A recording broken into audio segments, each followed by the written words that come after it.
février 78, il y a eu le concert de Sorgue dans la Vaucluse. Alors, c'est toujours pareil, on parle toujours des bureaux de location. Moi, à cette époque-là, j'ai habité Bolène, dans la Vaucluse, pour travailler.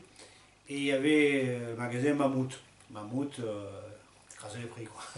Et il y avait un marchand de disques qui vendait des billets. Voilà, une coïncidence. Et il me dit, je vends des billets, mais sur place, à Sorgue aussi, il y a un photographe qui vend les billets. Donc je me rends à Sorgue, je vois le photographe, et le photographe, il me dit, vous êtes fan de Johnny? Je dis, oui, bien sûr. Il me dit, ben, venez boire un pastis, il me présente sa femme, son chien, etc. Bon, le mec, il me reçoit, et alors vous comprenez, nous, on va créer le fan club de la Provence, si vous voulez adhérer, tout ça, donc, il était super content de me connaître, et c'était un photographe officiel, le mec, hein, un vrai photographe. D'ailleurs, j'ai quelques clichés de lui qu'il a fait à Sorgue. Et donc le concert, il a eu lieu. Alors du coup, on est parti de Carry, puisque je ne travaillais pas le jour du concert. Et on est allé avec deux amis là, à Sorgue. Et c'est pareil, encore ce chapiteau. Et bon, on avait le premier, deuxième rang, on avait donc c'est une proximité incroyable. Le Tour de Chant, alors le Tour de Chant, c'était, il avait sorti un disque, c'était une adaptation de Emerson, Lake et Palmer. Le titre, c'était C'est la vie. Très belle chanson qu'il a chantée dans très peu un concert, qu'il a chanté pendant cette tournée d'hiver. Donc il y avait ça qui sortait un peu de l'ordinaire, qui chantait C'est la vie. Sinon, c'était un peu le tour de chant écourté du Palais des Sports 76 avec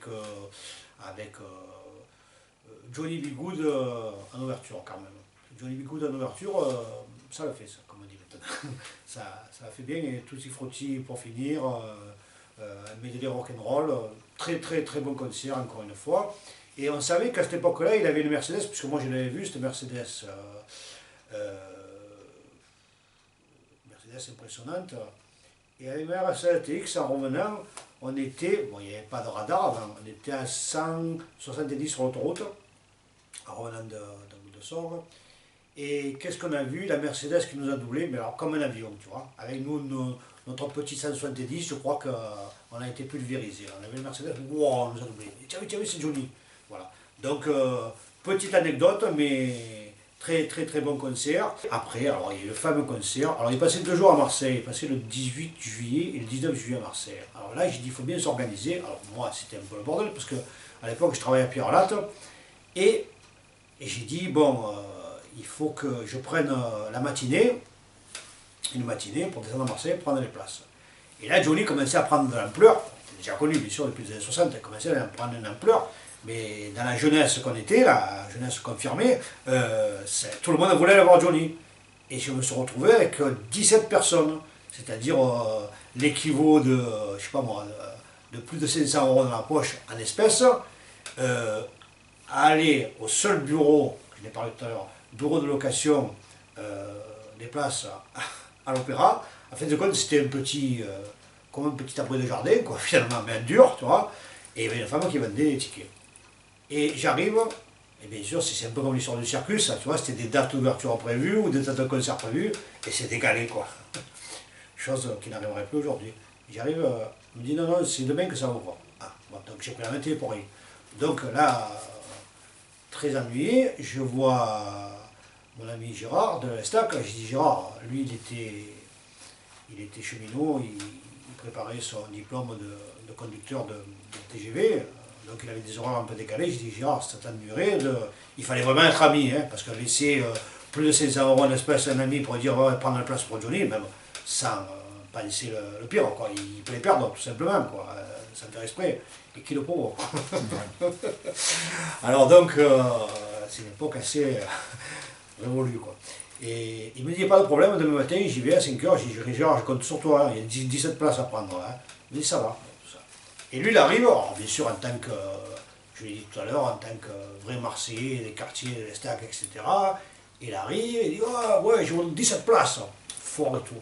Et une femme derrière, oui, mais alors si tout le monde prend 17 places, ici et là, il commence à dire à la femme, enfin, des mots comme on lit dans Tintin Milou, la capitaine Haddock, il commence à l'insulter de tous les deux, et la femme, elle a greffé, mais une histoire terrible. Bon, finalement, il s'est frayé les chemins avec ses 17 places, je dis, ah, ça fait passer, m'en parle pas, je me suis fait griffer de partout et tout.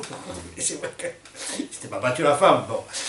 La femme, elle avait griffé, bon. Mais on avait les 17 places. Je dis, bon, écoute, les 17 places, on les met là, comme on y va, vraiment, il fallait avoir une organisation modèle. Hein. Et on avait une amie qui sortait avec, un garçon qui était un peu possessif, on va dire, voilà. Qui avait, je ne sais pas trop ce qu'il faisait dans la vie, mais en plus il était possessif, voilà. Assez costaud. Et nous, on était en bon terme avec lui. Il avait des Mercedes décapotables, je me rappelle à l'époque, blanches. Et bon, on va revenir à cette histoire-là. Bon. Et moi, donc, je ne prenais pas de vacances à cette époque-là, parce que c'était comme ça. Il fallait avoir un certain temps, c'était planifié, etc. Les vacances, tu parles, c'était le nucléaire, là-bas, il fallait marcher droit.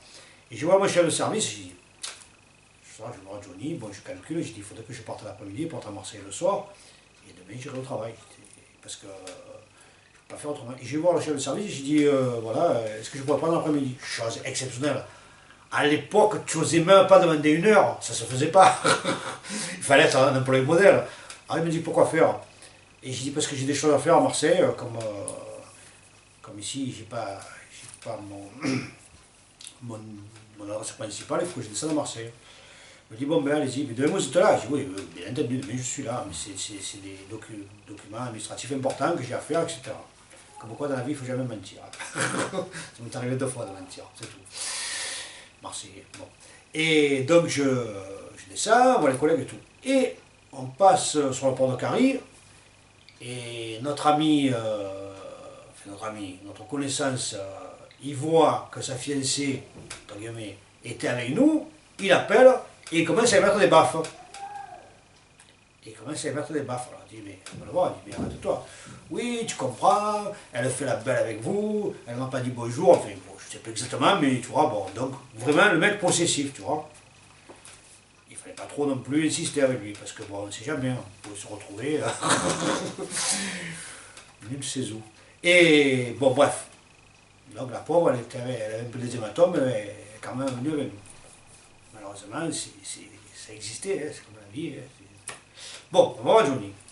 Effectivement, très bon concert au Palais du Pharaon. C'était un endroit, ça faisait un peu comme un cinéma, quoi. C'était dégradé, les sièges avec une vue magnifique. Bon, mais là, il faisait nuit. Bon, il n'y a rien, mais si tu vas dans la journée, ça n'existe plus, bien entendu. Les concerts en plein air n'existent plus au Pharaon, ils ont fait un parking. Mais c'était impressionnant. Bon, là, il avait repris les chansons, il avait pas repris, il chantait des chansons de son dernier album, Solitude à deux. Il reprenait, il chantait Cache-toi, une chanson qu'il n'a jamais chantée hors de la tournée 78, Un coup pour rien, La fille du square, très belle chanson. Puis il parlait, Marseille, etc. La première fois que je suis passé, c'était à Alcazar, ça me rappelle des bons souvenirs. Bon, donc il évoque beaucoup Marseille quand il passe Marseille. Quand il passait à Marseille. Et donc le concert se termine en apothéose. Et moi, je prends la voiture et je roule la nuit. Alors je roule la nuit pour remonter, j'ai dû m'endormir 54 fois pour retourner à Pirate, parce que j'étais levé depuis 6 h du matin, bon, j'avais travaillé la journée. J'avais pris l'après-midi, mais l'après-midi j'avais fait qu'aller chercher les collègues et les copines et tout ça. Mais c'était un concert d'une... Bien, j'ai un copain qui était passé à travers la chaise, tiens. Il y avait des fauteuils en bois, je me rappelle, qui se dépliaient, là, tu sais, comme au cinéma avant. Il s'était mis debout, et maintenant il a donné un coup de pied et il est passé à travers. Pour moi, quand on plaquait, ne devait pas être bien épais. Et donc c'était un concert impressionnant, on a un souvenir mémorable, quoi. Et le lendemain, je reviens qu'il faut jamais mentir, le chef de service il m'appelle. Il me dit, je veux vous voir, monsieur Alias. C'était les voir Johnny Hallyday hier soir. Alors que j'avais dit que c'était pour des papiers importants. Je dis oui, je dis, dans ma tête, je dis, il va me dire que lui aussi, donc un fan. Il me dit, voilà, alors votre copine a téléphoné, ma copine, la copine que j'avais à cette époque-là, la petite fiancée, elle n'aimait pas Johnny, donc votre copine a téléphoné et elle m'a dit de vous dire que si son père demande ce qui s'est passé, vous lui direz qu'il y a une bagarre générale à Johnny Hallyday, voilà. Et moi j'étais rouge, vert de toutes les couleurs, alors que j'avais dit que j'étais descendu pour des papiers importants. Et lui, il m'avait dit alors, Et elle avait téléphoné, voilà, elle avait trouvé le numéro, je sais pas comment, et voilà, comme quoi dans la vie, il ne faut jamais mentir. Voilà. Donc l'anecdote, tu vois, c'est lié à Johnny, quoi.